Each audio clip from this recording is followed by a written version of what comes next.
Hello and welcome to the All 12 Signs video series for the Libra Solar Eclipse that's happening on the 14th of October 2023. I will be reading for Sagittarius and Scorpio in this video. My name's Chloe. I work with card divination, astrology, and I channel energies through my body. As you can see, my hands are moving around right now. This is independent of my conscious thought, drawing in energies from different dimensions to help us heal. My hands just gone over my heart chakra, clear stuck energy and open up portals to source to help us get into alignment with our soul's frequency, our soul's journey.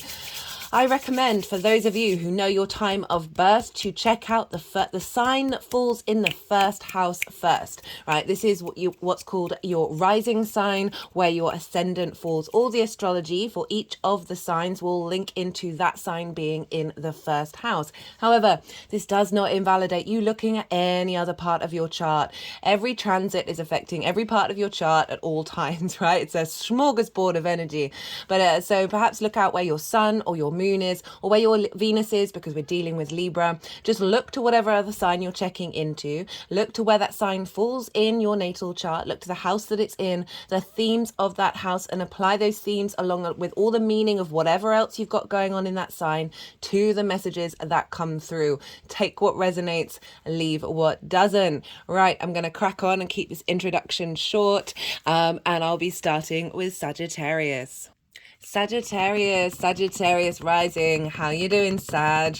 So for those of you who don't have Sagittarius in the first house, look to whatever house it falls in your natal chart. Look to the themes of that house and apply those themes, as well as anything else you've got going on in Sagittarius, to the messages that come through. Take what resonates, leave what doesn't. Regardless of whether Sagittarius is your rising sign, this moon in Libra is happening in what's called a sextile to your Sagittarius energy. So a sextile is an aspect of Venus. It's a soft aspect. Venus is one of the benefics. They're sort of soft love rather than tough love. And this is a very free flowing, easy energy. And why is that? Well, there are three main things signs can have in common with one another, like the three big hitters. So we've got the yin yang energy. That's the sort of baseline nature of the sign, then the element, and then the modality. Now with a sextile, we have the baseline in common, okay? So you are Sagittarius and Libra energy are both yang day in nature. Fire and air aren't bound by gravity, so there's a lot of fast movement. It's action-based, extroverts needing stimulation. And so you've got the baseline in common with one another, but you're different elements. Sagittarius, you are fire, Libra is air, and the modality is different as well. Libra is cardinal energy. It likes to instigate things, sort of leadership qualities, activation energy, and Sagittarius, you are mutable. This is adaptable energy, able to go with the flow. So this is a deeper sense of appreciation, because that baseline is in common, an appreciation of something that is very similar to you but different at the same time. And that's where the sort of creative brainstorming energy comes in with a sextile, because you're playing with four energies, the element and the modality, that are different from one another, that are coming from the same root. So you're able to play around with a bit more ease. This is Venus and a sextile represent sort of a harmonizing, a bringing together, a connection, a sense of flow, a sense of appreciation, love, and value, right? As well as that creative energy. So this is a very harmonious aspect to your Sagittarius energy for this eclipse, wherever Sagittarius falls in your chart. That's the general energy between Sagittarius and Libra. I'm pulling cards for three different piles. The first pile is the energy leading up to this eclipse, and that is from the full moon in Libra that we had in Aries season, as well as a little bit from that full moon in Aries that we had a couple of weeks ago. So that's everything that you've been working through, what you've been learning, what you've been instigating and instilling from that full moon. And now we move on to the second pile, which is the energy of the eclipse itself. How is that showing up for you? This can be what may be going on for you at the time, events that may be happening. But I really like to focus with lunations because I do see them as portals of information, of energy, of downloads, of what's being seeded, what energy is being seeded in your energetic form that then you incorporate in your day-to-day, in your actions and your deeds. So what kind of downloads are you getting? What flavor of that energy is showing up for you? And then the third pile is how all this energy is going to manifest moving forward. Now we're dealing with eclipses. I'm going to recommend two things, which I've said in the collective reading. By the way, there is a collective reading where I pull tarot cards, oracle cards, channeled messages, as well as breaking down the astrology in a lot more detail that I will be able to do in these individual readings. So if you want a deeper understanding of what this eclipse is, how this eclipse is showing up, what kind of messages it's bringing for us, do go check out that collective reading. Because it is an eclipse, it's more of a big deal, right? Eclipses are bigger portals. You know, I was saying about how lunations are portals. Well, eclipses are even bigger than that. These are big karmic fated energy that's happening. Lots of synchronicities, lots of things that are beyond our comprehension will be happening around this eclipse cycle. And this is a longer cycle, an 18-month cycle. I've done a nodal transit series as well for the nodes being in Aries and Libra. There's a playlist and I've put that in the description box if you want to go check that out, where I pull cards for each of the signs for the overall general message of this eclipse cycle that's going to be over the next 18 months. Also, in each of those introductions for that particular transit series, I pull collective cards and talk about the major themes. That is North Node in Aries, South Node in Libra, the combination of the two, the square to Pluto, as well as the conjunction and opposition to Chiron that we'll have later on, well, at the beginning of next year. So in each introduction, I do a little deep dive into all of that. So if you want a deeper understanding of what this nodal transit series is all about, do go check that out. Also, I have put in the collective readings for the previous Aries and Libra moons in the lead up to this nodal shift, which gave a lot of messages about what this is all going to be about for us. So those are the recommendations. But what I was going to say is eclipses, right? So I'm going to say two recommendations here. Oh, we had a card flip and I didn't even see it. Two recommendations. And whenever I give recommendations, it's always with the caveat that you are the universe manifest in individual form. When we're in alignment with ourselves, we are able to work with our own intuition, and we're less reliant on what other people tell us or suggest to us. So go with your intuition, go with your instinct around this. But I'm just going to say two things. One, with all eclipses, it is recommended not to do any manifestation work. Not to, this is going to be a new moon, even though it's an eclipse. So usually this is when we're setting seeds of intentions for the next part of the cycle.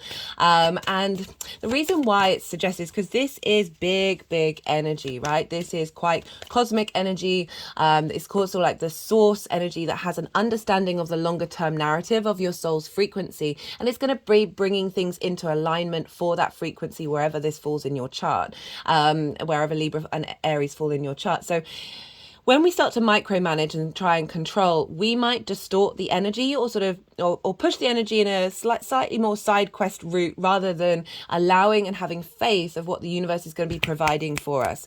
Unless you're used to working with eclipse energy, some people out there really are. It's often when in their astrology they're born around eclipses, or at the square moons of eclipses as well.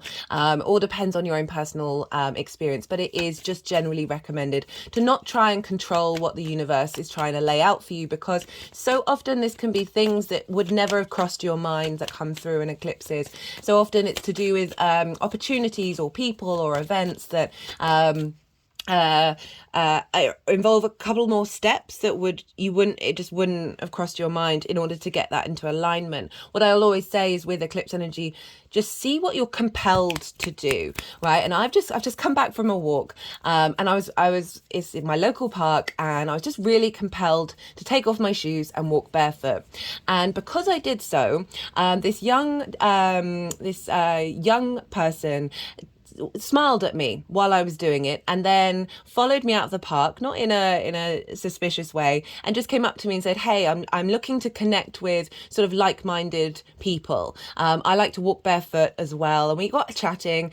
He's in the local area, and he was just saying, "I've met other people, and I really want to form a community group where we come together, we share practices, we go and do things." And I've got Libra in the third house of local community, and the reason why I'm bringing this up is because I didn't try and control any situation, not making any plans over the eclipse, just seeing what happens. And the compulsion within me to take off my shoes was so strong, right? It was almost unavoidable. And if I hadn't done that, then this person wouldn't have noticed, oh, there's somebody who's doing something that's slightly out of the norm and a practice that they do, and wanted to come over and connect. So that's sort of the kind of examples that I want to give, because it's not about not doing anything at all, but it's not about controlling a situation. It's seeing what you're moved and you're instinctively drawn to do. The other thing that I would suggest is, because this eclipse is happening with the South Node, and I'll explain the South Node when I get to the reading, that this is there's a potential of an energy drain. We've been feeling quite a lot of this over the last 2 weeks, and I'll talk more about that astrology later on in the reading. But just in general, the South Node can drain our energy. So with eclipses in general, you just want to be mindful of what you're ingesting, and that can be both on a mental level, an emotional level, a spiritual level, and a physical level. So it's being mindful of processed foods, of going to excess in whatever it is that you're doing, of doing 5 million things at once, and just being really kind to yourself, and also being slightly the adult in the room, being the parent to yourself that you would like to be to your children, right? Just being allowing some space, allowing a bit of perhaps a bit of meditation around this time. So those are the two suggestions that I would say for any eclipse, but particularly with this South Node eclipse, of being mindful of what you're putting into your physical body and your mental body and your emotional and spiritual body. Okay, so Sagittarius rising, you have this lunation, this eclipse, this new moon happening in your 11th house. The 11th house is the house of good spirits. So this is a positive house for an eclipse to be happening in. This is linked into your hopes and your dreams. My toes are wiggling as I say that. Friends, groups and alliances, as well as reaping the benefits from your 10th house, which is your life purpose and your career. It doesn't just have to be career. Career can facilitate your life purpose. So those are the sort of major themes around the 11th house of situations that may come up and may change. You may help you navigate old distorted narratives around your hopes and dreams coming into balance, right? Old distorted dreams, not old distorted narratives around how to interact and how you want to be in friends, groups and alliances, or the kind of alliances and groups that you want to draw towards you, as well as any distortions around perhaps not necessarily getting what you feel you deserve from the effort that you put in your 10th house.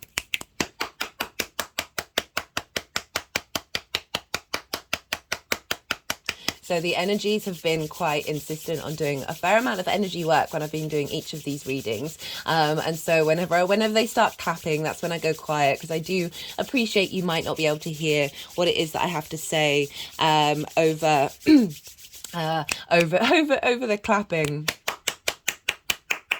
It's kind of like a form of light language, what I'm doing. There's a lot of creating energy portals, working with the hands that have a lot of energy portals all over the fingers and all over the palms. And this just helps integrate the energy and the information that's coming through, both from what I'm channeling and saying, and also just the general subtle energy that we may not be consciously picking up on. So as I said, South Node eclipse. What does that mean? Well, the South Node is called the tail of the dragon. The head of the dragon is the North Node, and that's in Aries. The head of the dragon is where we're striving for, what we're hungry for. We want to consume and eat. Sometimes it might be slightly out of reach. This is about bringing things into matter and raising things up high. And the South Node is linked into the tail of the dragon. Now, the head of the dragon, where we're eating, what happens at the other side of the digestive process? Well, that's the release of toxins, releasing that which we do not need, okay? And the South Node is very much about that, about releasing and letting go. I say those words just because they're easy to access. What I prefer to use is transmutation of energy, right? So energy never disappears. It's about transforming it into something that nourishes you rather than is a toxin. So the South Node is very good at working with that transformative energy, a sense of a refinement, right? Wherever the South Node is, it's related to past life energy that we've really refined. So wherever the South Node falls in our natal chart, it's often where we're very comfortable, what we find quite easy to do. And then when the South Node moves through transit, through different signs, that area of our life, the themes of that house, then just become a little more easy. Oh, just clocked a spider. I've got so many spiders on this altar. I absolutely love it. This one's beautiful. This one came out a fair amount. I don't know if you'll be able to see it. oh no, she's gone all the way up to the top of the poster. Oh, this is Lady Justice here with the scales. I can't quite move it, sorry, but sorry for getting distracted there. She's just so beautiful. What was I saying?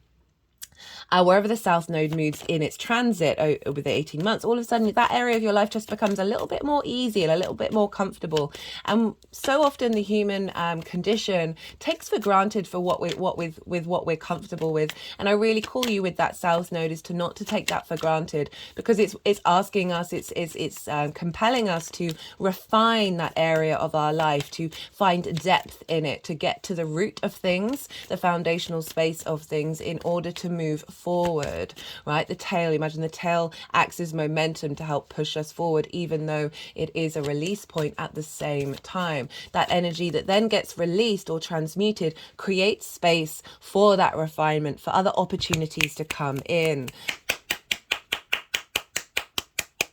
So with that South Node being in your 11th house, this is a sense of a refinement of your hopes and your dreams, a sense of clarification, of getting to the root of those hopes and dreams, and then deepening them and really understanding them from the South Node can be a very esoteric place, a very spiritual place, because it's more going inward. It's finding the depths of your internal space in order to share that energy with the North Node of what we're striving for and where we're headed.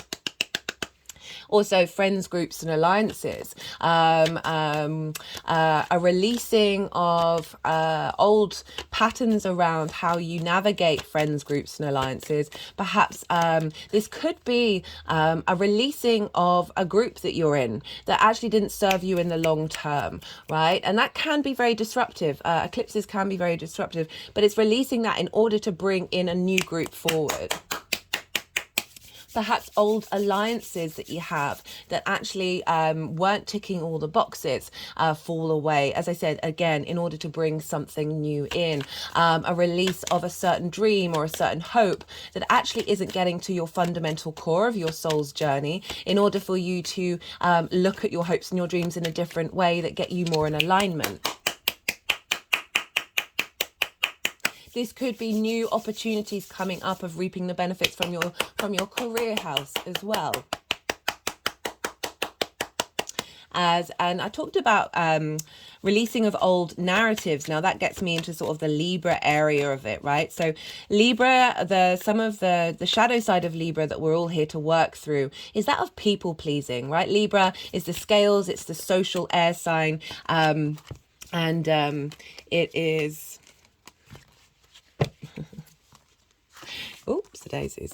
It is it's cardinal in nature, so it's very good at instigating new possibilities, and instigating social dynamics and instigating peace. And that people pleasing can often be at the sacrifice of your own needs, and that's when it actually goes into a distorted space, when it's not actually honoring everyone in the room, particularly yourself. The other side of Libra, one of my favorites, is sort of the higher vibrational Libra that I see in clients, in the people that I know, just in general, is that of the social warrior, right? So it's like a social air sign, so it's able to see the constructs that make up society, and in this way it's able to see the distorted narratives that may be in the norm, right? That which is part of the collective understanding, the sort of the social sort of, I want to use the word like pop music. So pop music can be linked into Libra because it's something that's like a larger percentage of that society is connected to. That's not necessarily the same case anymore. We've got definitely more diversity than we ever did before, with the rise of the internet and accessible, lots of things being accessible. But that sort of commonality that we have with one another. And Libra can be very good at noting where there's a distorted narrative. So say a group of people have an idea about something, but it's actually not based on truth, right? If you think about the tarot, justice is the card of Libra. And so I'm just figuring out if they want okay, justice card, and the judge sits and hears everybody's side of the story and then gets to as close to the truth as possible, as in within their remit. So Libra's good at spotting out the truth, and it's not necessarily shaming those distorted realities, but creating space and bringing a narrative that isn't distorted to the table. Libra wants everyone to have a seat at the table, and as I said, so can sometimes forget their own scene. Another thing I linked around with one of the main messages that was coming through in the collective reading was so many of our social interactions can be based on a collective fear trauma of scarcity and lack. Past lives, past ancestral lives, galactic lives, in our bloodline, in our DNA, in our soul's journey of being kicked out of the tribe if we break against convention, right? And so we've kind of inherently got that all collectively within us. That might mean that we stick around with certain groups, we stick around with certain relationship dynamics because we think we might be rejected, and also because we think we might not get other opportunities. So it's being in a fear mentality, a scarcity mentality, and an abandonment mentality that has us being out of balance. And so it really feels like this new moon, this eclipse, is helping clear away those distorted narratives that help bring in a deeper understanding of how are we going to be an individual in the collective. Right, let's talk some astrology. So Lee, as I said, this moon is very close to the south node. So this can also bring in karmic relationships. Because it is linked into justice, but also the South Node often has people come into your life from past lives. I have a friend who has their Venus on my South Node. We have definitely been on this rodeo. We've known each other our whole lives. We've definitely been on this rodeo time and time again. We're very familiar with one another. North Node, it's different. It's more where you're striving for. So often people can come into your life that are linked into that South Node that are helping unlock downloads and old thought patterns and help you remember that familiar part of yourself, because we fully embody the whole of the zodiac, and we are fully mastered in every part of it. It's just our souls are signed up for a certain version of that, but I am also, it's very much my practice that we are here to unlock all of it, right? And so wherever the South and North Node are moving, they are activating those parts of our chart and bringing in a strengthening, a maturing of those areas in order for us to flourish in every area of our lives. And so that can be opportunities come in that help activate that, as well as people with this particular house, friends, groups and alliances, so bigger groups that help you remember this part of yourself and bring you back into harmony. So that's conjunct the South Node. We want to look to where Venus is, because Venus is ruling this eclipse, ruling this new moon, because she rules Libra, and wherever the ruler of a sign is, whatever house they're in, whatever sign they're in, that's going to add a layer, an influence to how this moon is showing up for you. And Venus is over in Virgo, and Virgo for you is in your 10th house of your career, your life purpose, how the outside world sees you, bosses, reputation. And she has just come out of her retrograde cycle in Leo. She's fresh in Virgo. She's helping bring nourishment, a deep sense of connection to the earth that's very healing, as well as establishing an ease and appreciation of flow in your life purpose, right? So things might be coming together. There might be more opportunities coming from feminine energy to help support that, as well as a sense of a deeper understanding and observation of what it is your life purpose. As I said, your career doesn't have to be your life purpose. That can just be what facilitates that. And so Venus is coming through after all of that new instigation of that cycle in Leo, of operating from our heart space, of making sure we're not disrespecting our heart, and putting that into a sense of contemplation and observation of that yin energy of Virgo, in order to observe how are we finding the wonder of the challenges that we're going to shift and change and break out of old structures. And that is in particular because she's opposite Pisces. She's opposite Saturn in Pisces, do forgive me. And that energy of Saturn will then feed into Venus, that then feeds into this moon. And so Saturn is over in your 4th house, right? This is your roots and your foundations, your blood ancestors, your spirit ancestors, your parental figures, the roof over your head, your private life. You know, this is a very personal part of your chart. Saturn's Saturn's moving through there, you may be taking up more responsibility in your home life. With parental figures, with Saturn being there, with duty, and also perhaps finding a little bit more integrity in the way that you need your private life to be. This is also a deepening of connection with your ancestors, in particular with that fourth house, whether that's blood or spirit, that they are, because Saturn is linked into cause and effect and karma, so helping you clear out a lot of karmic debts around your ancestral lineage. I've also done a Saturn in Pisces series. They have, everything has their own playlist. Go check that out if you want more depth of that, particularly Sagittarius rising, because it is square. It's squaring your Sagittarius energy, but it's also in an angular house. Angular houses are 1st, 4th, 7th, and 10th. These are pivot points in your chart. So when Saturn's moving through an angular house, it can just have a little bit more impact on you, because this is all squaring your energy. Venus is squaring your energy, and Saturn is squaring your energy. And this is, squares are an aspect of Mars. They bring about conflict, drama, and frustration, but also deep manifestation, friction. Without friction, we wouldn't have linear time frame constructs, right? The atoms wouldn't rub up against each other. So it's a very powerful energy. It's a hard aspect that needs a bit more work than the sextile, which is a soft aspect, but it's creating things. So this Saturn Venus opposition is creating what's called a T-square to your Sagittarius energy, and the release point is in your Sagittarius energy between Saturn and Venus. So Saturn and Venus, Saturn's making sure that your roots and your foundations are strong, and they are all of this energy, this integrity energy of Saturn, this due diligence, this responsibility, this honor that comes through with Saturn is feeding into Venus, and Venus saying, okay, great, I see this long-term cycle that you're trying to achieve, and now I'm going to bring this into depth. I'm going to observe it and nourish it and create flow with it, create a sense of appreciation and value with this strengthening in your foundations of an exploration of love, of desire, and creative ways of looking at where you're headed with your life purpose. And as I said, that's all squaring your Sagittarius energy.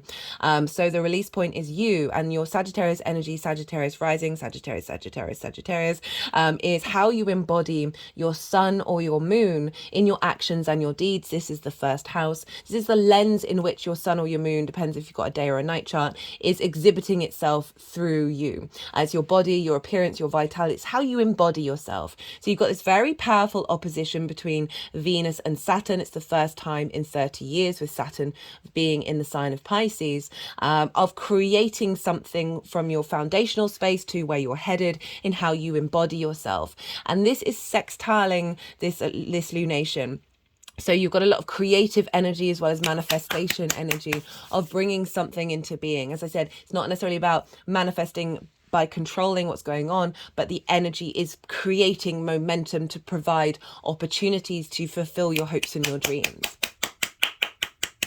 And all of that is feeding into this moon. And not only that, Venus is in Virgo. Who rules Virgo? Well, that is Mercury. So we then want to look to where Mercury is, to see how Mercury is influencing Venus, that then is influencing this lunation. And Mercury is in Libra. So it's in Venus's sign. So they're in each other's signs. This is called mutual reception. This is when they're basically in like direct line of conversation with one another. So they each rule the lands each are in. So they're able to help facilitate each other's journey. So Mercury is helping facilitate Venus in Virgo. Venus is helping facilitate Mercury in Libra. And it's back and forth. So because of that, both of them are influencing very strongly this eclipse. And Mercury in Libra, perhaps you're spending more time with groups and friends, perhaps you're sharing information. And Mercury in Libra is very charming, very able, very diplomatic, but it's able also to navigate the information that you need in order to bring these hopes and dreams into fruition, particularly because it is exactly opposite Chiron over in Aries. And Aries for you is in your 5th house of your creation energy, right? Your life force energy manifest into this world, your fun, your amusement, the house of joy. It's also about your inner child as well as children in general, the things that you birth into the world. That can be creative pursuits, your pleasure principle, romance and short-term dating. That pleasure principle is kind of like the joy you feel on a day-to-day basis and being able to tap into that. Chiron's been in Aries for a while. And it's helping us find the medicine in the wounds that we may have felt against the individual spark of spirit, Aries, of us being able to manifest in the world, right? And find joy in the world.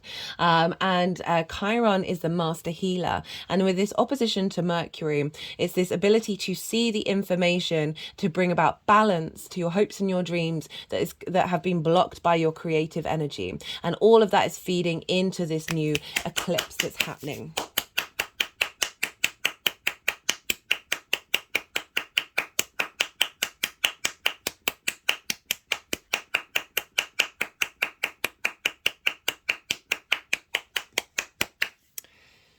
Right, so that's everything I'm going to talk about. There is a lot more astrology going on. As I said, it's all in the collective reading, but it's beautiful message. All the cards have come out. One thing I will say, always check where your sun and your moon are in your natal chart when we're dealing with lunations, because they're getting activated. So whatever sign they're in, whatever house they're in, and those themes of those houses are going to add a layer onto what's going on with this eclipse. For example, that example I gave at the beginning about bumping into this random person in the local park. I always get everybody's birth details whenever I meet new people, and they're an Aquarius. And so my moon is in Aquarius. And so, and my sun is in the second house, linked into my values. And so meeting someone who is an Aquarius, who's connected to my values in my local community. So you can see how these things build on each other. And it just helps add nuance on a more personal level about how this eclipse is going to show up for you outside of this general reading. So we've just had the Yang Day action side of the reading, the stimulation, the go, the extrovert, and now we're moving into the yin night rest side of it. I'm going to go quiet and soften my mind so the energies can do the energy work that they need to do. Oh, I forgot to move this down. And they're going to move the cards into the 3 piles, and then I'll come back round again and I'll start talking about the tarot in relation to the astrology. I call you to do the same. You just had loads of information. Don't try and overthink it. Just let it all settle into your unconscious mind and see what intuitive hits come up. Right, so I'll see you on the other side, Sagittarius.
Okay, Sagittarius. So, the lead up to this eclipse, this card's come out loads, and I do just want to point out you've got 2 4s here.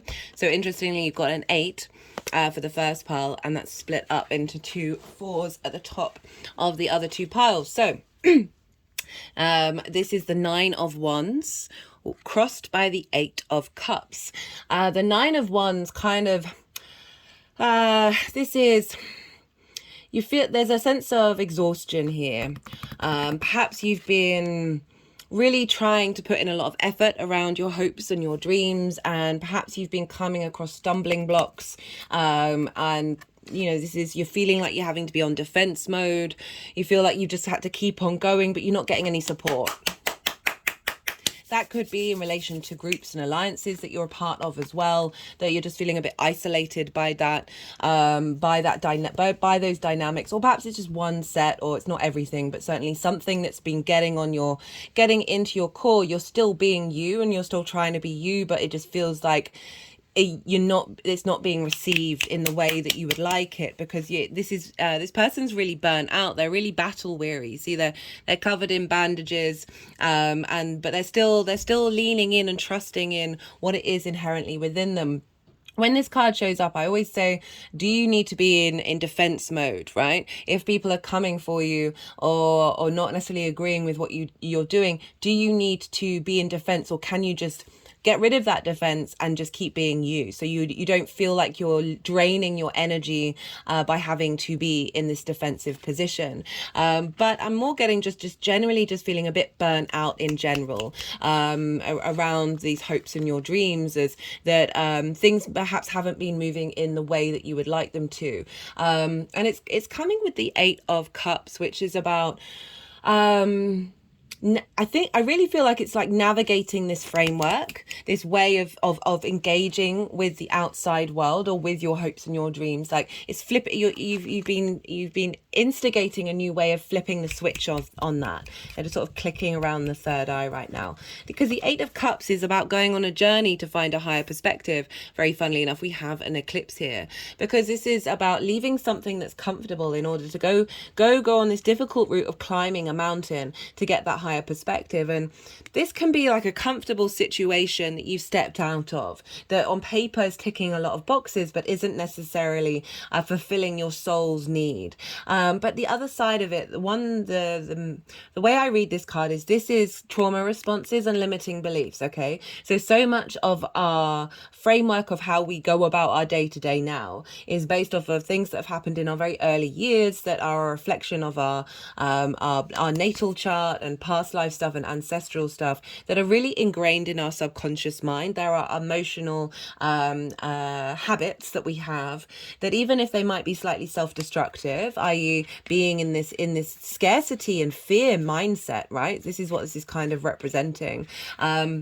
That we all really have, that feels very comfortable, right? This figure has been doing this time and time again. They're still standing, but they've got to the point where they're exhausted, i.e. they've been through that they've been doing the same thing over and over and over again.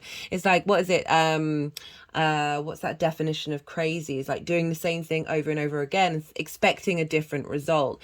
This is about acknowledging those trauma responses, those limiting beliefs that we have within us, and because they feel comfortable, because we're so familiar with them, because they're so from such an early age, that we're very comfortable in them, even if they might be not very nourishing or quite destructive. So it's crossing this. So it's saying that you've been making the steps to do that. And when I first saw that it crossed this card, it felt like this isn't necessarily a physical journey. This is an internal journey that you have been working on, that it isn't necessarily about actually leaving a situation, but navigating how you deal with a situation. It's about transmuting that energy. Oh, just had an energy release within that. It's an acknowledgement of why this is coming about, why this is like that, and working with that energy and shifting that perspective. And also with this cross, okay, it's just come into my head that there's been a knowing that something's going to happen, i.e. the eclipse, that this work that you've been putting in, even if that might have felt inherently frustrating as well, that doesn't quite feel like you're quite getting there, that there's been a knowing that there's something's going to shift, that that's sort of going to transport you to the top of the mountain. So I would never say don't do the inner work. Never, ever, ever. I would never say wait for the shortcuts. But sometimes there are shortcuts. Sometimes these are massive portals, eclipses, that can bring about a whole new dynamic that then is just like a light switch that goes ting, and that all of this seems to sort of fade away. Okay, for the energy of the eclipse itself, well, we're moving into very different energy here. So this is what's kind of being seeded around this time.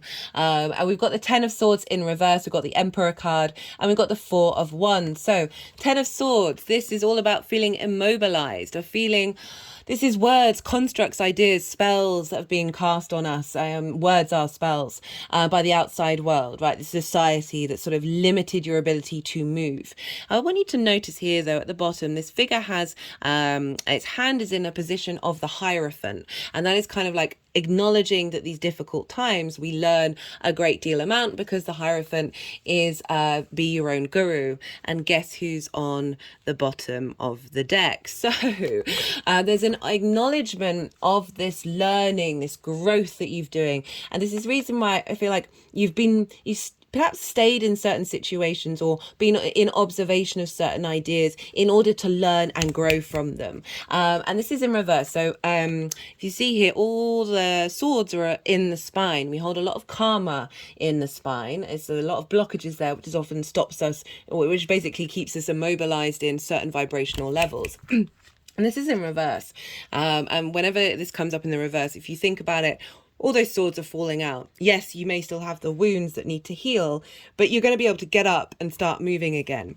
So that's a wonderful thing, that any blockages, any distorted narratives you think Libra air around your hopes and dreams, around what it is that how you reap the benefits from your 10th house, as well as how you interact with groups and alliances, or bringing towards you groups that are in alignment with this new frequency that's coming in. That this card is symbolizing, this is what's being transformed around this eclipse. And with the Emperor as well, so we're moving away from that 9 of Wands, which very much feels on the defensive and exhausted and burnt out. And here we've got the Emperor, who is in its own power, in its own sovereignty, its own divinity. There's a real strength of wisdom coming through, of knowing what decisions to make, knowing how to be, knowing where to go, and not necessarily feeling, even if the Emperor is attacked, it knows what to do, right? It's able to rise above that and keep doing itself, keep being itself, that Aries energy. So we're bringing in that creative life force coming in from Chiron, the wounds that are being healed from that. Oh, my spine just went very straight and now being curved backwards. Oh, okay. There's a real sense of confidence, but not ego, because we're clearing out a lot of those fear mindsets around immobilization that can then create a puffed up ego. This is very much a deep rooted confidence being instilled, and also perhaps opportunities coming in to help empower this new Emperor mode, right? This can be perhaps support coming in to facilitate your hopes and your dreams, as well as an acknowledgement of who you are and what you have to offer in that reaping the benefits of the 10th house. And it's come with the 4 of Wands. So the 4 of Wands represents celebration. This represents an acknowledgement of the hard work that you've put in, and celebrating afterwards. This is a milestone that's happening. This perhaps can be, perhaps that you may be around the time of the eclipse, celebrating with like-minded people about whatever's coming forward, okay, what I'm also getting is that this shift of energy is helping. So this here is about linked into the harvest. So these figures are all celebrating when the harvest has come in, but it takes a lot of people to get the harvest in. You all got to work together. So with that, hopes and dreams, friends, groups, and alliances, this is really saying that you're going to be, the energy that's coming in is facilitating you being able to get support and help from the outside world, friends, groups, and alliances that is helping come together and facilitate those dreams so you can then celebrate. This is an acknowledgement of any blockages around your ability to celebrate, your ability to hit that milestone with confidence and with your inner sovereignty. This is being shifted and bringing this into manifestation, that you are going to hit those milestones.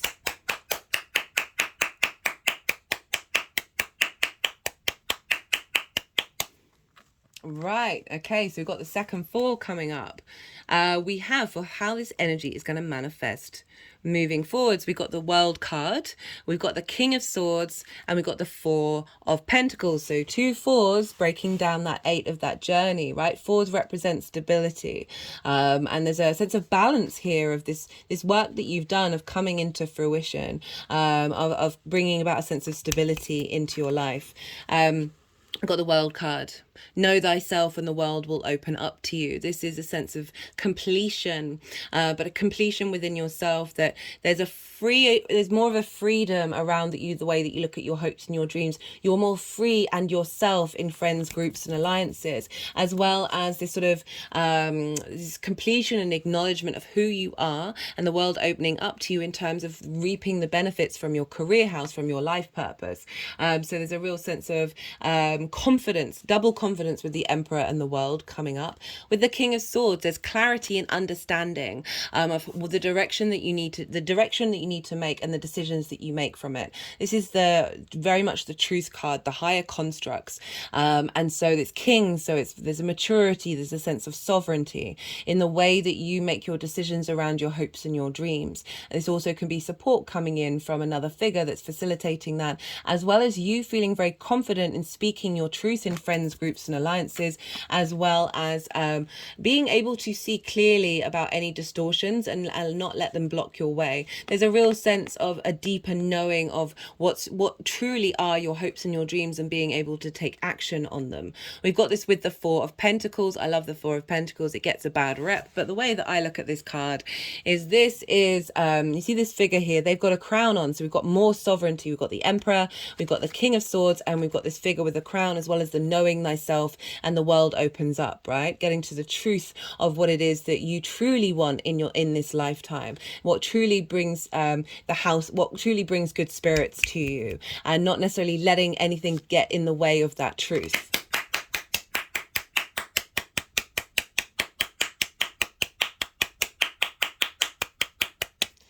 And so the Four of Pentacles, so you see the crown, but you see here they've got the pentacles underneath the feet chakra, over the heart chakra, and on the crown chakra. And this represents inner strength, inner dominion that helps you manifest in the 3D world, right? Support and structure in order to go about and creating the hopes and dreams, the life purpose that you want to go in, as well as maintaining, right? You see the difference between these two cards. This figure is burnt out. This figure is in control of its inner power, its inner sovereignty, and so it's not being affected, right? It's got the protection points from Venus. This represents the Venus retrograde cycle. She retrogrades in 5 signs in her synodic cycle around the sun. And this is very much about this energy is being drained. This energy is being contained, right? You are in your own sovereignty rather than letting the outside world affect you in such a strong way.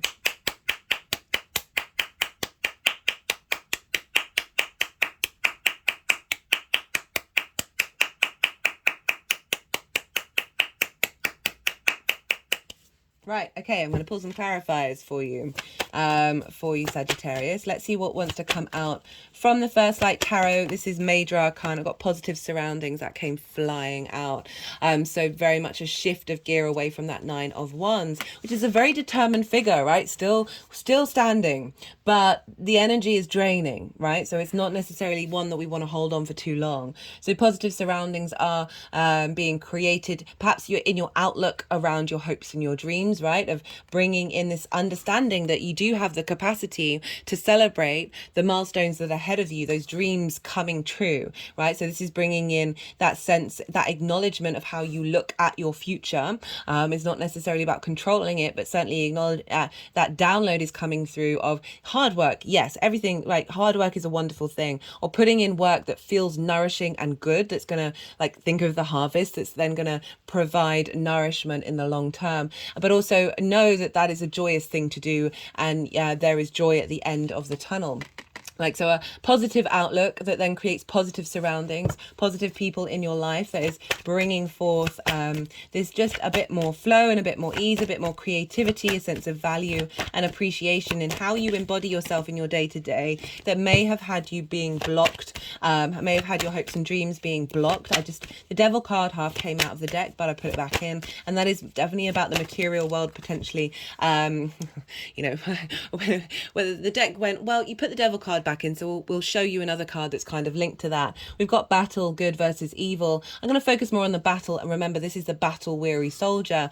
Okay, so it's putting it in reverse, of saying the battle's over, right? There's a new energy, a fresh new energy saying you're not immobilized anymore. You're now liberated and being resurrected into your own sovereignty with this sense of celebration.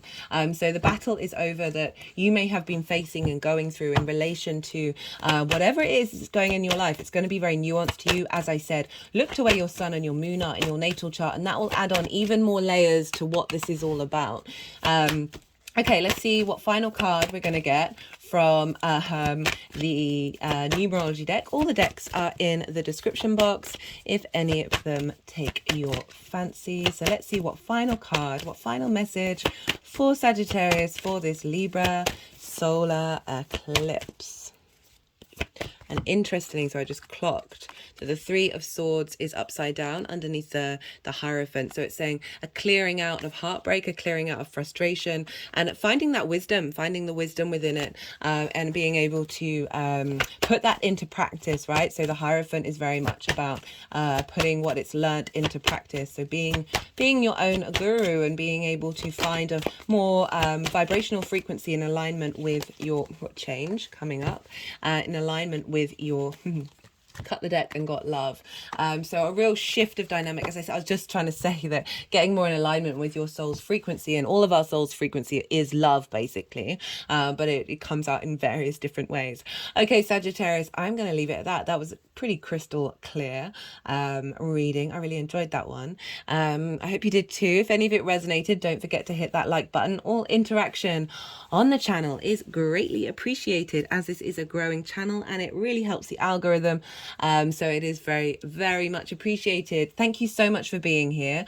Be good to yourself, Sagittarius. Be good to those around you. And most importantly, be well until we meet again. Scorpio rising. How you doing, Scorpio? For those of you tapping into the Scorpio energy and it doesn't fall in your first house, which is your rising sign, look to the house that it does fall in your natal chart.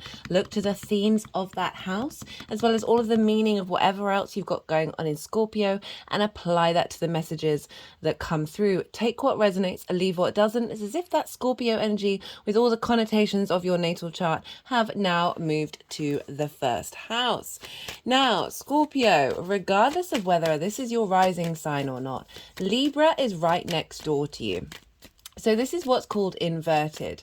The way that I like to look at inverted energy is, imagine you are sitting next to somebody, but you are both facing forwards. You don't have that clarity of direct eyesight, that direct line of sight, but you know that somebody's there. It's all sort of subtle energetic level. There's a lot of stuff going on by osmosis, lots of energy transfer by on the quantum level, right? So there's a flow between the two that might not be as obvious to the eye, right? So it's not like as straightforward, and you know, these two signs, they don't traditionally have anything in common with one another. However, they do. So Scorpio, you are fixed water, you are yin night in nature. Libra is cardinal air, it is yang, day in nature. So there's three main things: the yin yang energy, which is the nature, the element, and the modality. You don't have any of that in common, right? So there isn't a baseline to connect with one another, but you're next door to one another. You're like your neighbors. And so this is essentially these different energies figuring each other, but from a very comfortable place, because they're not having to go very far. They're just looking next door and in a state of observation.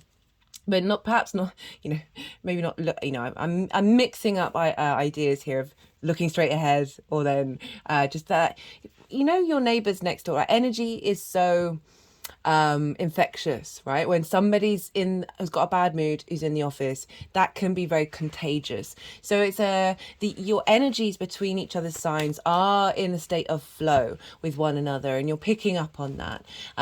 Whereas Libra is all about balance and diplomacy, Scorpio is very much about transformation and kind of being very real and speaking the truth, right? Not really caring about how anybody else feels about it. These are big generalizations of those signs, don't get me wrong, but they are generalizations for a reason. Right, so this is an eclipse happening right next door to you, so you can sense that it's happening, but you might not have the same amount of clues as other signs may be getting about what this eclipse means, because it is kind of happening through osmosis. It's sort of a subtle energetic level, and that doesn't mean it doesn't have the same impact as other signs. It's just happening in a different way. So that's the sort of energy that's floating around, regardless of whether Scorpio is your rising sign or not. I'm pulling cards for 3 different piles. The first pile is the energy leading up to this eclipse. So that is from the full moon in Libra that we had in Aries season. So everything that you've been working on in the Libra area of your life, what you've been going through, what's been happening. And then the second pile is for the energy of the eclipse itself. This could be linked into things happening to you around the time of the eclipse, but with like the other lunations, I like to focus on what energy is being seeded at this time. So for me, lunations are portals, and eclipse is just an even bigger portal with more of a longer term cycle narrative going on here. So this is what downloads we're getting, what information we're getting on in our soul level, our energetic level, our physical level, and then this is how we're then going to start to incorporate it. And so what sort of new narrative is showing up, what energetic narrative is showing up for you. And then the third pile is how all of this is going to manifest moving forward. Now, I've done a collective reading for this eclipse. I'm just going to have to pause for a second to hydrate. I do apologize, Scorpio. Sorry about that. Yeah, so I've done a collective reading, so I do recommend it if you want to go and check that out. I pulled collective tarot cards, collective oracle cards, channeled messages, as well as breaking down the astrology in a lot more detail that I'm going to be touching on in these general readings here. There's also a nodal transit series that's I put out a couple of months ago when the nodes moved into Aries and Libra. It's in its own playlist, and I put that playlist in the description box. Oh, hello. Interesting first card showing up for you, Scorpio. I like this. And that is where I break down sort of the general message for each of the signs for what this 18-month eclipse cycle is going to mean. Also, in each of the introductions, I went into depth into sort of the North Node in Aries, South Node in Libra, the combination of the two, the square to Pluto, the opposition and conjunction to Chiron, all of the big major themes linked around this eclipse cycle, as well as pulling tarot cards for each of those introductions. So if you want a more in-depth understanding of how this eclipse cycle is showing up for you, I do really recommend that series. Other things I recommend, and any recommendations in terms of what to do around transits, is always said with the caveat on the understanding of you are the universe manifest in individual form. You know what's right for you based on your intuition and your instinct. So you go with what's right for you, but that being said, it's recommended with eclipses to not really do any manifestation work. This is because these are big pivot points in our soul's journey. This is when the universe is rerouting us or providing us with opportunities that can often feel very left field, like completely come out of the blue, that are part of a longer term narrative. And so when we start messing around and start manifesting with our conscious mind, you're playing with energy that potentially you might not be able to handle. It's as simple as that. It all depends on your chart and whether you're called to do this. So that's why I give the caveat. But I personally practice. I don't set any intention to do any work, and then if I'm compelled to do something over eclipses, then that's what I'll do. rather than planning it. It's not about micromanaging it, which we kind of learned from that new moon in Virgo that happened, was the last new moon, which was the main message of don't micromanage the universe, guys. That because it often will top trump you in anything that you might be trying to plan. That's one of the recommendations as well, because this is a new moon. So this is usually when we set intentions, and those intentions may limit the vast capacity of that eclipse energy, you know. And the other thing I'd say is just in general with eclipses is always be mindful of what you're ingesting, because it is some very intense energy in terms of your physical body, your emotional, mental and spiritual body. So mindful of processed foods, of overextending yourself, of consuming too many things of anything, of doing too many things. But as I said, do what your intuition feels right for you, and also what you're compelled to do. So it's not about not doing anything at all, but I do feel that the compulsion energy gets very strong around eclipses. I'll give you a little example of what just happened to me today. I'm recording this the day before the eclipse. It'll be going out the morning of the eclipse on the 14th. Now, there's been so many misdirections and so much chaos energy over the last 2 weeks. It's been quite ridiculous.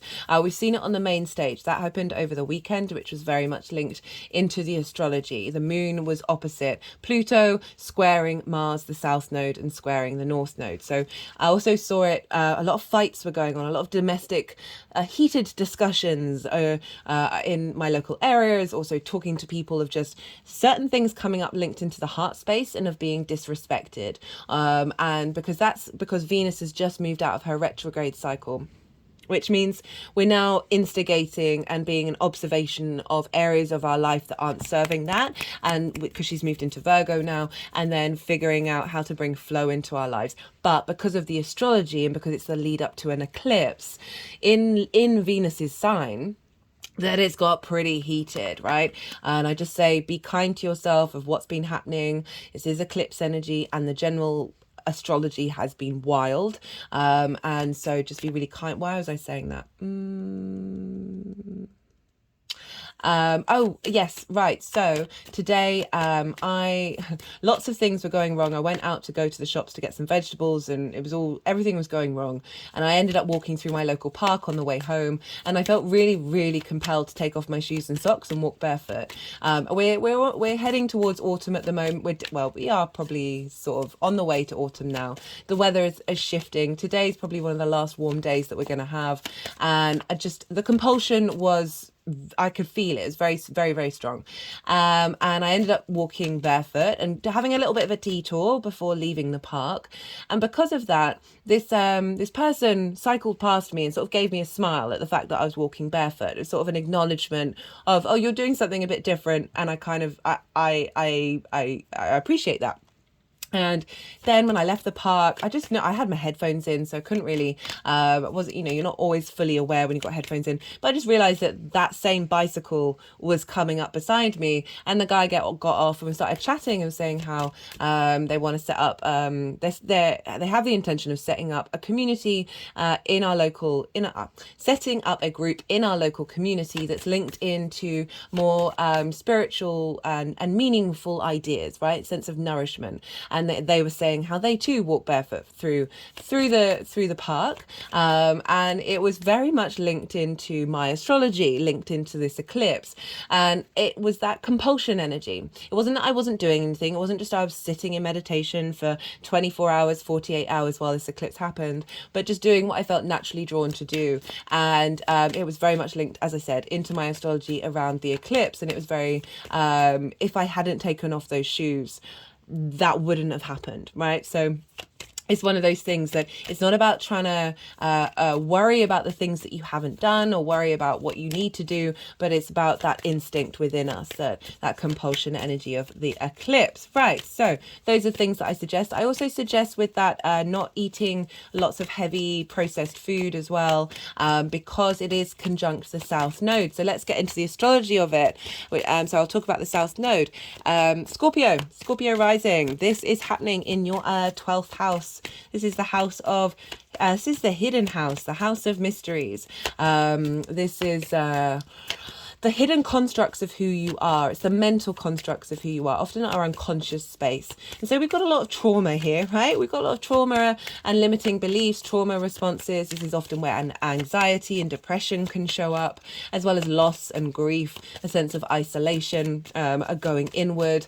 It's often linked into meditation and monasteries, as well as like sort of mental hospitals and prisons. Those are extremes, but you get that sense of being isolated, but what do you do with it, right? This is also linked, very magical house, because underneath all of the trauma responses and limiting beliefs is your soul, is your soul's magic, that which is hidden from you, the occult. So it's a very powerful house, but it can feel slightly out of reach because it is just next door to your ascendant. So it's kind of, it doesn't have a traditional aspect connecting it to one another. I always say with 12th house placements and 12th house transits is really be mindful of it and use every moment in order to unravel distorted narratives that are within you. Because so often those trauma responses and limiting beliefs have had a unconscious response impact on how we consciously move through the world. And so when we are in these transits, it's a really good time to be mindful and sit with that, not shame yourself, and just be aware that we are so affected by our environment. It's honestly quite ridiculous.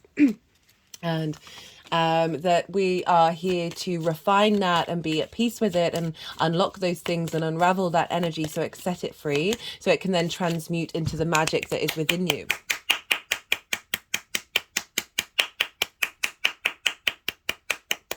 And you have an eclipse happening here. This is pretty powerful stuff. This feels like an unlocking.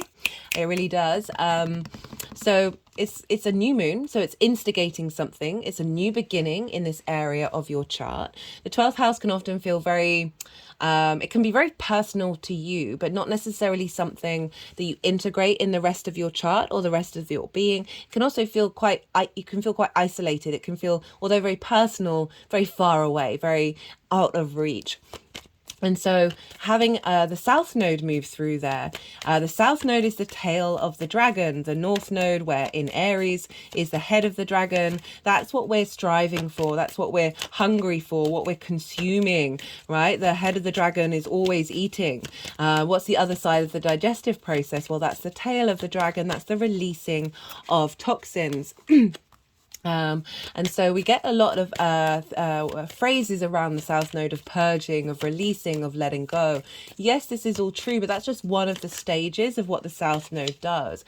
Because with that letting go of the idea, those constructs, right? It can be actual toxins as well as emotional toxins, physical toxins, mental toxins, spiritual toxins.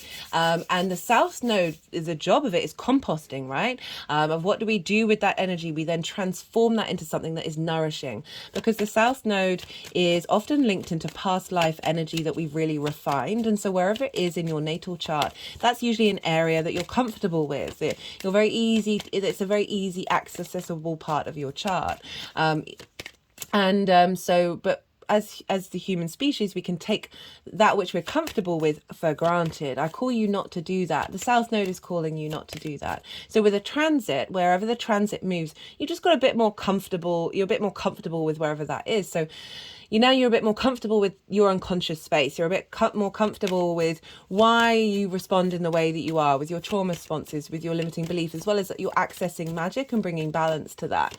So the south node, with that comfortability, that's when we refine, that's when we bring depth to this area of our lives. So with whatever's being let go of, what's being transmuted at this time, it's shifting that energy to bring in depth into your hidden house, to your house of mysteries, right? Bringing depth to your understanding of your sense of self, bringing depth to your deepening of your magic. It's Libra. This is about finding balance. It's about the social warrior, of allowing everyone to have a space at the table. It's about navigating distorted narratives and bringing something to light. Where I think about the Justice card, which is the Libra card, which is a bringing about truth and bringing about justice. to this area of distorted realities.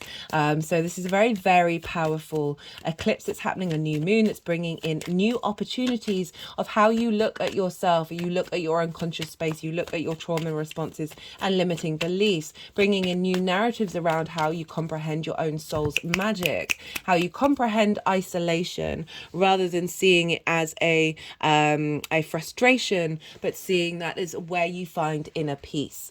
Okay, that balance within yourself. My hand has just gone over my heart chakra.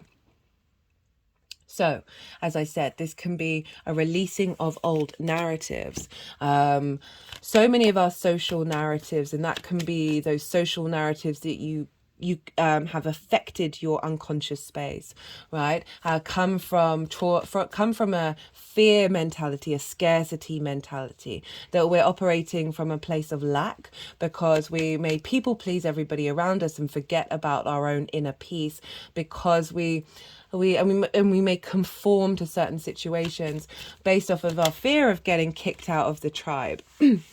And based off of a fear of, well, this is good enough because I'm not going to get another opportunity, right? Of holding on to something that might actually not bring you peace.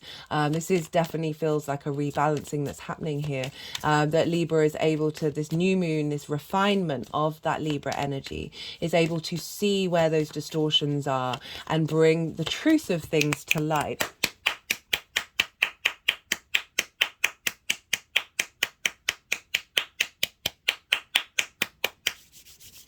Now we want to look to where Venus is, because wherever Venus is going to be having an impact on this lunation, because wherever the ruler is of a sign, or whatever house they're in, whatever sign they're in, is going to be impacting the signs that they rule. So Libra is ruled by Venus, and Venus is over in Virgo.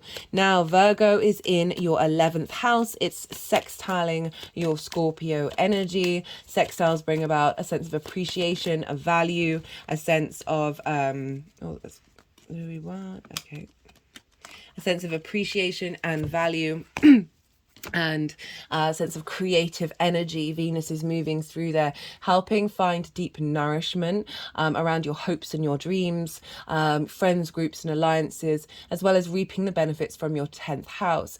However, there's been a lot of stuff being coming up, as I said, like from the astrology that was going on over the weekend, and also Venus moving out for her retrograde cycle, of being in observation of what isn't quite sitting right with your heart, in your hopes and your dreams, in your friends, groups and alliances, as well as reaping the benefits from your 10th house. Venus transit through the 11th can often mean a feminine energy coming in and supporting you, showing you recognition for the work that you've done. But let's focus on how Venus is showing up for you. She's finding this sense of value and appreciation and giving depth and nourishment, that Virgo energy of facilitating flow around your hopes and your dreams. But she's opposite Saturn, so she's trying to get, you're facing this alignment between the integrity and duty and responsibility you have over in your 5th house of creation energy. This is also linked into pleasure principles, joy, the spring in your step, romance, short-term dating, as well as children, your inner child, the actual children in your life, as well as things you birth into the world. Saturn is really calling you to be responsible in this area of your life, even if it may feel frustrating. But it's also strengthening your foundations for the long term, of finding depth and integrity in the way that you express your creation energy that is being harnessed by Venus over in your hopes and your dreams, of getting that in alignment, right, with how do we then bring that into flow. And that is feeding into your 12th house energy of this eclipse, right? Both Saturn and Venus energy feeding into this eclipse in your 12th house, of releasing old narratives that may be blocking this process.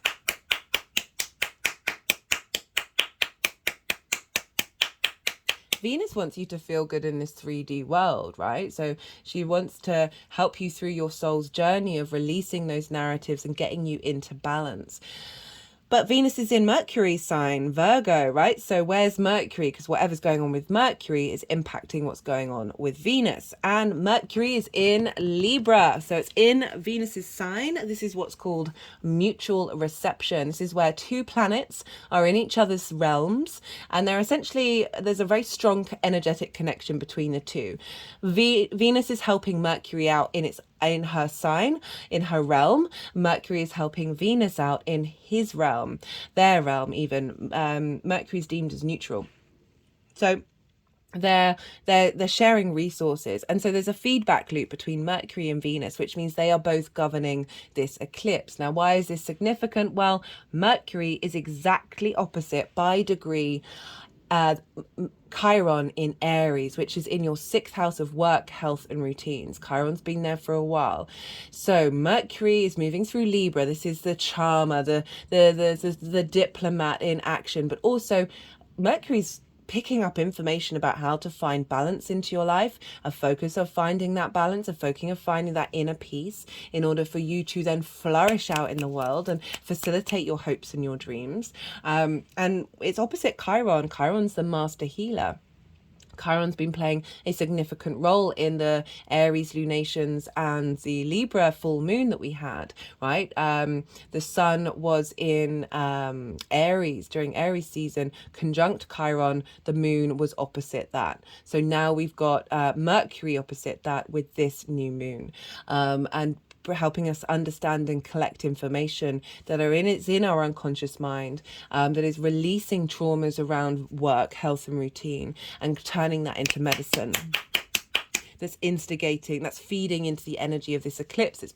That's going to create new opportunities and deeper understandings of connection to your unconscious mind, and getting that more in alignment and with that peace that's facilitating your hopes and your dreams. And so one of the overall channeled messages that came through that was really enhanced by the astrology was this eclipse feels like it's boosting, it's enhancing our social intuition beyond trauma responses. So I was saying how so many of our social responses can be based off scarcity, lack, abandonment, lack of self-worth, all of those things that all hold court in the 12th house of our unconscious mind. And this is shifting that dynamic of us being able to see the truth clearly. Think about the justice card linked into, like, the judge is making the decision, having weighed up all the information rather than being blindsided. Hopefully that would be the ideal of justice. That's then able to make a decision with more clarity and with more balance moving forward. So rather than our knee-jerk responses to social dynamics, we're now coming into a sense of maturity with this eclipse, because remember that South Node is deepening and refining this area of our life, and we're feeling comfortable doing it. Right, that's everything I wanted to say, except for check out where your sun and your moon are in your natal chart, because that will add on themes linked into this eclipse. That example I gave you earlier was very much linked into where my sun and my moon are. So it just adds on layers of how this eclipse is going to show up for you in a personal way. That is beyond this general reading. Right, we've had the yang day action side of the reading, the extrovert, the stimulation, the go, the action based. Now we're going to be moving into the yin night rest and digestive side of the reading. I'm going to soften my mind and go quiet, allow the energies to do the energy work that they want to do, as well as arrange the cards into the 3 piles, and then I'll start talking about the tarot in relation to the astrology. And I call you to do the same. You've just had loads of information thrown at you.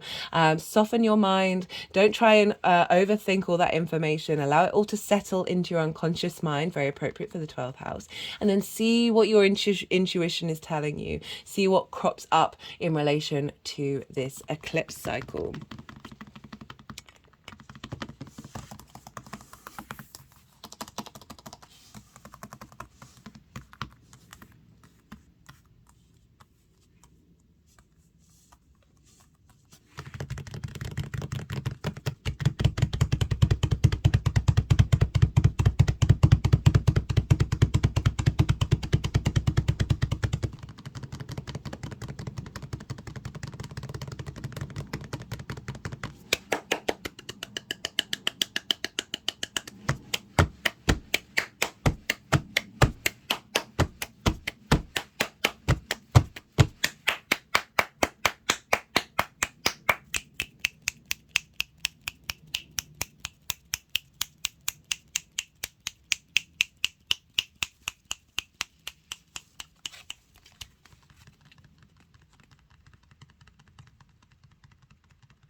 For those of you who are new, regulars will know that this is the happy Buddha here.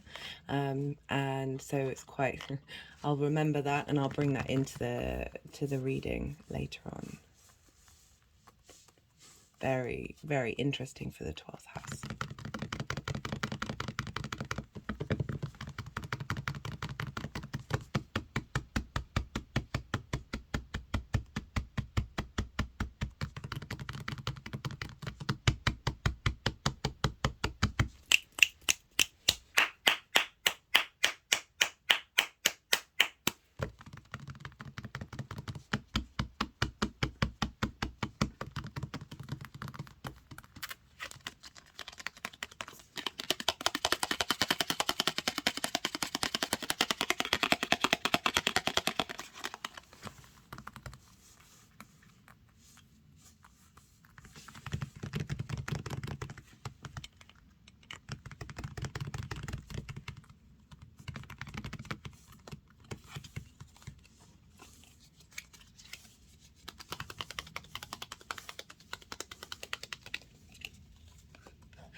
I'm just clicking around the third eye right now.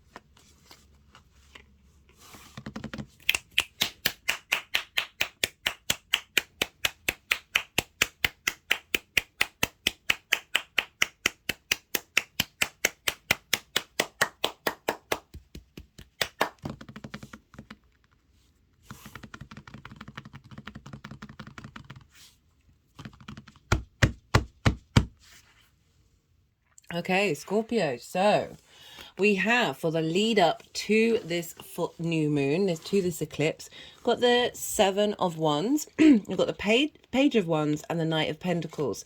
So with the Seven of Wands coming up with the 12th house, it's kind of like you forgetting your true self.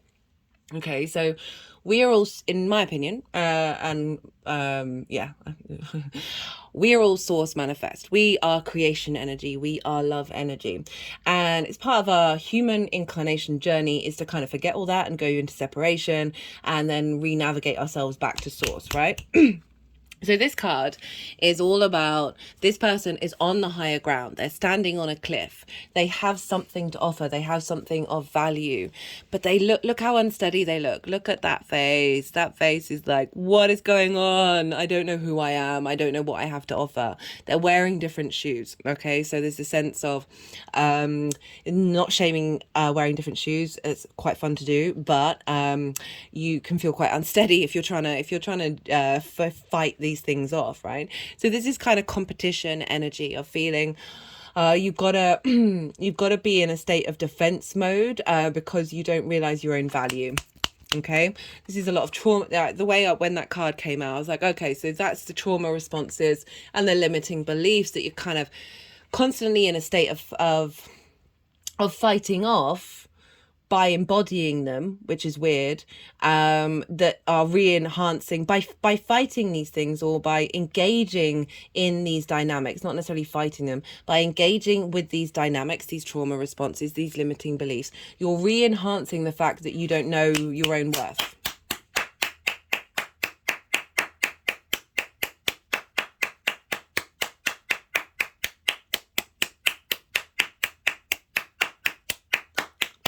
Had an energetic release at that one, and this can be on such subtle energetic levels. It doesn't have to be some big thing that's happening. It's kind of like this. So it's saying that you've been making progress. It's not huge. It's just it's still in development. It's not quite, you've not quite broken. I mean, we're all on this journey, right? Every time I feel like I've got something nailed down, where I'm feeling very in my own space of not necessarily getting shaken by the outside world, the universe will then provide me with an example, will send a situation my way where I get triggered and I'm like, oh, I've got to sit with that, I've got to work with that. And that's what this energy feels like, is that things have been happening. You haven't been completely falling into this headspace, right, of whatever it is, however your anxiety, your depression, your limiting beliefs, your social responses, your trauma responses show up in your life. They haven't been completely sending you into a space of unease, because it's sort of the halfway point. So it's little things have been happening, or big things have been happening, but you're not necessarily have been responding in the same way, because we got this with the Page of Wands. Pages are heralding in new ways of engaging with this wand energy, right? Passions, creativity, and all of that stuff, that sort of inner spark of who you are, that spirit. And the Page of Wands is saying, hey, no, you've been thinking of new ways of navigating that. You've been working with that. You've been instigating this. But this is apprentice energy, okay? So this is very youthful, very excited at figuring out these new ways of doing things. But it is kind of saying you've been taking new steps of new ways of navigating these things. And it's what is with the Knight of Pentacles, which is this is the slowest horse, but it's the biggest horse. You're getting there in the end, right? This isn't about rushing it. For me, I struggle with the 12-step program. I know it's great for some people. I just don't like the idea of when you break it, you go back to zero. There's a lot of other good stuff in it as well. That this is an acknowledgement that integration, and everything's an addiction, like everything's an addiction. These trauma responses, these social anxieties, these social thought patterns, they're all addictions too. Your mind gets addicted to the hormones you produce from those feelings, right? And so this figure is very, very loyal, very protective, very supportive. It's got a oak leaf in its hair.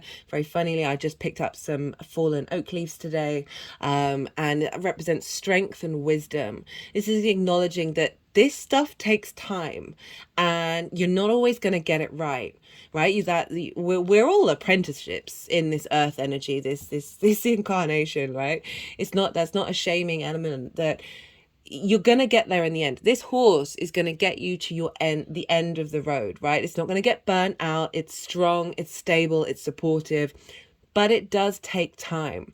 I work with a lot of people with addiction, and you know, one of my main tenets with helping people navigate that path is integration is the best way, right? This slow integration. It's not about cold turkey all the time. Yes, that can be appropriate when you're called to do it with whatever that phones are addictive, like sugar's addictive. All of like our whole setup has been hardwired for us to be in addictive mode because then we're not present, right?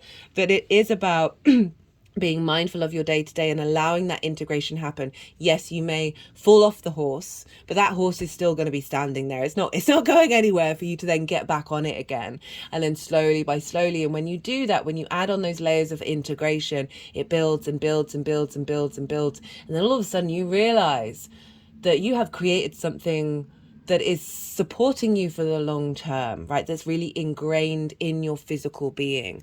You see here the background, the land has been plowed, right? It's acknowledging that you've cleared away the weeds, you've cleared away the old harvest, and you're ready to instigate a new dimensional frequency and bring that into your unconscious mind. Big energy release of that one. Okay, so how this energy is manifesting moving forward. Well, we've got the Ace of Cups. How beautiful. And we've got Temperance and the Wheel of Fortune. Now, these are big major arcana, right? And the aces are pretty powerful as well. So this is saying this is bringing love, bringing peace, right? The dove of peace into your unconscious mind. That's so hard for so many of us, right? Sometimes you think you found it and then, something else comes up and it disrupts that. And that disruption then feels really disorientating. And this is saying that, you know, breathe, just breathe. And this is instilling and connecting this sense of overflow that is always within you, even if things aren't necessarily working at the trajectory that you want them to. It's not about losing hope. This is about faith. This is about holding peace within you and acknowledging that the universe is offering you a renewal, a refreshment of your emotional being, of love, of yourself, like not shaming your unconscious space. And through that, magic is being released.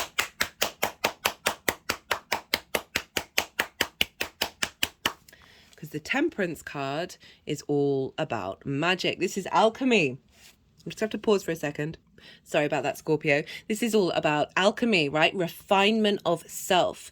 Temperance is all about refining every piece and part of you in order to create magic. The reason why and bring in your own inner sovereignty. You see, this foot is in the water, and that water is going up this path to this sovereignty where the higher mountains are. You've got the angelic realms coming in and helping your unconscious space. Always know that you are supported. Always know that there is love, there is support within you from the universe. Right? You see here, the water is going up into a cup, right? So it's going against the laws of gravity. This is why I say magic. However, it's not just magic, although everything is magic. Science is just magic. Magic is just science we haven't figured out yet.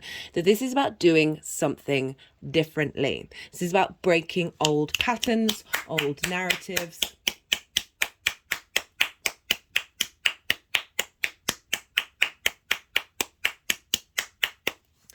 And if you see here, there's sort of a very enlightened symbol at the center in between the third eye and the crown. It's really acknowledging that you're breaking out of new patterns in order to bring balance within yourself and integration as well. Remember I said how the 12th house can often be a part of us that we find very difficult to integrate, but this is all about alchemizing every single part of you into harmonious energy that you then create something new and different.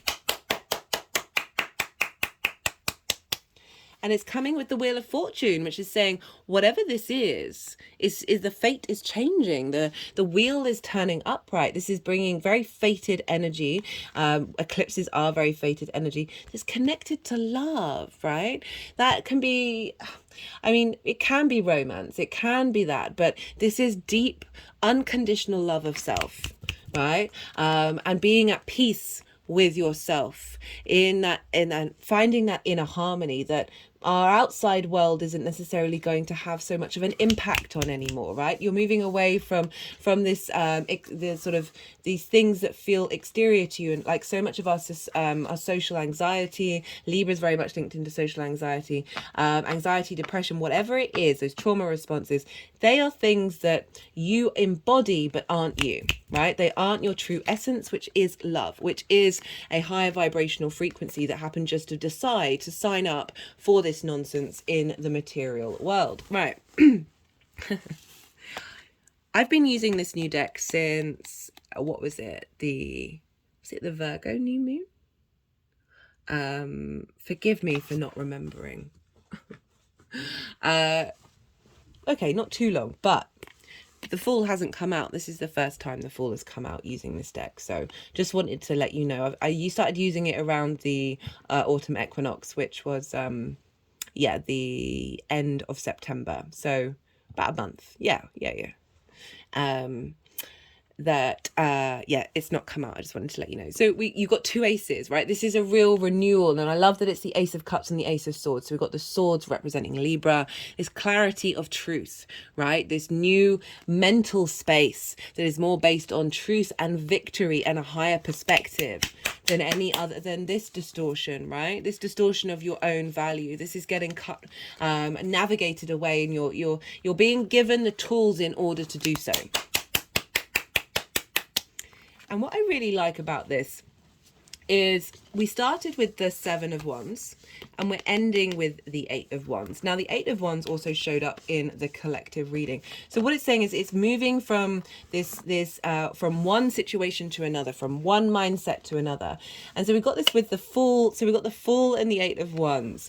Now, these kind of represents very similar energies. The Fool is a new beginning, a fresh new understanding, but it's coming from a heart space. You see here, the chest is moving from the chest forward, right? Like wide open heart chakra. There's mountains in the background, so we've got more mountains of a higher perspective, but also appreciating the good, the bad, and the ugly, right? Every experience in the universe that we have is all part of the reason the universe is exploring itself through us. We are it, right? And we're inhabiting different avatars and experiencing different experiences, and it's all part of the utter wonderment, it's ridiculous at the same time, of the universe, right? It's pure poetry in motion, and the Fool really embodies that appreciation of the poetry of existence. And it's coming with the Eight of Wands. Now, the Eight of Wands is one of the fastest moving cards in the deck. But what struck me when I saw that card was going with the flow, right? These are all in alignment. There is discord. There is discord here, and now there's alignment, right? They know that, right? There's a direction, right? The Fool is very open to what's happening, right? The sun is there. There's a sense of vitality and life. You've got everything that you need in order to go on in this new adventure. But there's it's highlighting that there's an inner sense of knowing and alignment, that you've got more trust in yourself, in your unconscious space of how it's navigating and how it's propelling you forward. And this is all about going with the flow, because can be situations that happen that may be quite fast moving, but I'm getting more the fact that it is bringing in this alignment that is connected to the heart space, that love coming in with the truth and the clarity of you knowing that you're protected, you knowing that you're safe, and you're able to go with the flow. You're able to move with that alignment without anxiety, without worry, without fear. As I said, you are more in alignment and less of and moving away from self-doubt. Right, let's get some clarifiers for you, Scorpio. Let's see what wants to come through. This is the First Light Tarot. This is Major Arcana. This is my favorite card in the deck. It's Major Arcana, keyword cards, question cards, and statement cards. We've got Portal. Okay, my head's just rolled back. Every time I look at it energetically, I'm like, whoa. Passageways. There's something shifting. You are able to navigate through a new portal that is opening up a new dimension. that is bringing in a different energy from the old energy. You've been doing the work as well. This is acknowledging the work that you've done, but there's definitely this very eclipse energy of something is shifting, that you are able, and I like passageways as well, because it's kind of aligning with this, of that able to move through the portals, able to not necessarily have to control them or figure them out, but that acknowledgement that you're in alignment, because your unconscious mind is starting a new framework and an alignment with your soul's journey, with your soul's passageway, with your soul's pathway, that your unconscious mind is going to help you navigate through those portals. You don't have to worry, you don't have to fear. Right, let's get one more card.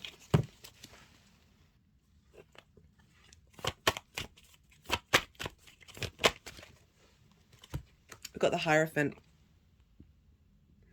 Wisdom, understanding, mentoring. So bringing in that higher perspective of those mountains, the wisdom, being your own guru, understanding, having, like, the Hierophant has gone through some difficulties in order to be able to transmute their wisdom energy. You can also see the Hierophant as like the shaman of and that can, we're all shamans in various ways of what you learn and what you experience, you're then able to communicate to others and embody, right? Taurus is very much an embodiment, that there is a deeper understanding coming through to help facilitate you expressing your soul's frequency out in the world.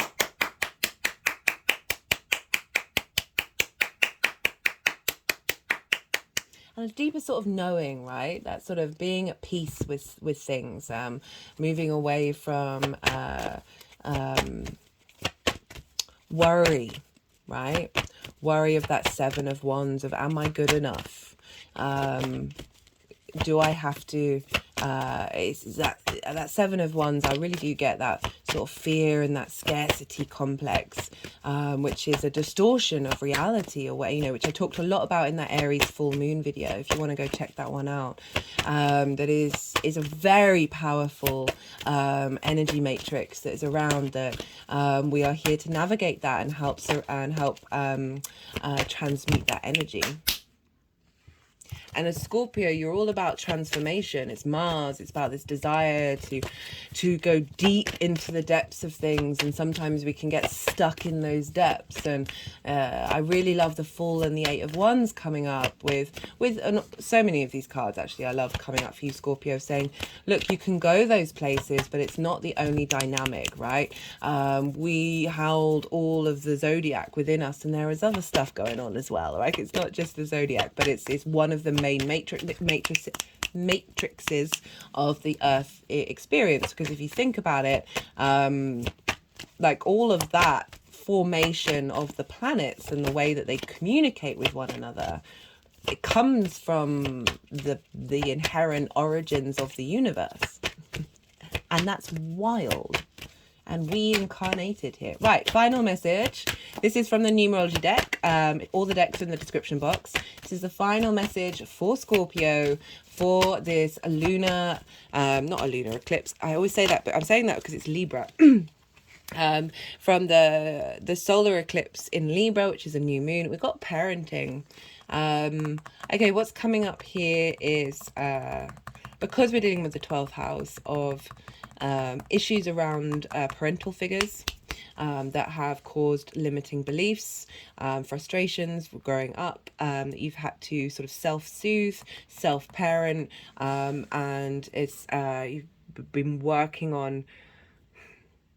I always say the way through is to treat ourselves how we would treat our own children, in the way of how they would truly flourish. And that's not always being like giving them, like, we've seen people be spoiled and how that doesn't really work out too well. We've seen people being very strict and that doesn't work out too well. So it's about being real with yourself with unconditional love and kindness,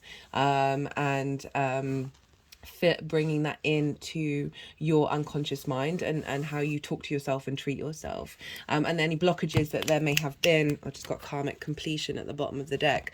Any blockages there have been around that, that have limited, as I said, your understanding of who you are and your self-worth. Abandonment issues, all sorts of things like that can crop up, that get reinforced in our unconscious mind, that is sort of breaking out this these limiting beliefs that have potentially impacted the way that you treat yourself and perhaps the way that you treat the people around you, right? So parenting isn't just limited to the children that you have, although that can also be relevant, but it's also how you treat yourself, how you treat just generally the people around you. I feel like we're all part of a tribe, and in a lot of tribes, all the kids are everybody's taking care of everybody else, and that's part of parenting, isn't it? Right, so let's do one more card. One more card for Scorpio. One more final card for this eclipse.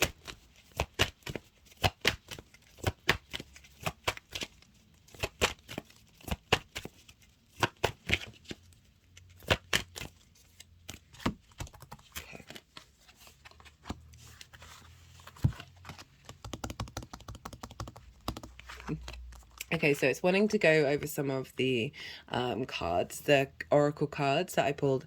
Be immune to others' opinions, right? So very much just allowing space for you to be you, and not be in conflict with what's going on in the outside world. Love that, because that's reinforcing what's coming up, what's showing up here. Okay, let's final card deck, please. Very grateful for a message for Scorpio. Okay, no.